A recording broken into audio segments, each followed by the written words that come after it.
হ্যাঁ ভোট দিলে দেশে আর স্বৈরাচার, অনাচার ও অত্যাচার ফিরে আসবে না বলে জানিয়েছেন প্রধান উপদেষ্টার প্রেস সচিব শফিকুল আলম।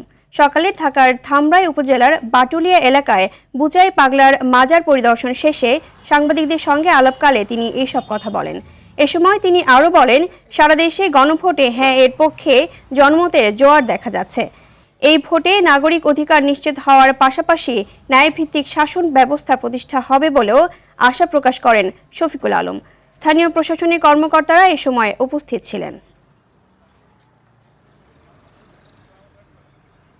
হ্যাঁ না ভোটের ক্ষেত্রে আমরা বলতে পারি যে আমরা সবাইকে বলবো যে হ্যাঁ ভোট দিতে। আমরা মনে করি যে হ্যাঁ ভোটের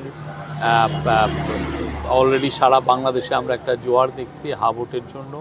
মানুষ জানে যে হ্যাঁ ভোটে দিলে, হ্যাঁ ভোটে যদি তারা সিল দেয় তো দেশে আর স্বৈরাচার ফিরবে না, দেশে অনাচার ফিরবে না, অত্যাচার ফিরবে না। আপনি যে ব্যাংকে যে টাকাটা রাখি কেউ এসে এটা লুট করে নিয়ে যাবে না।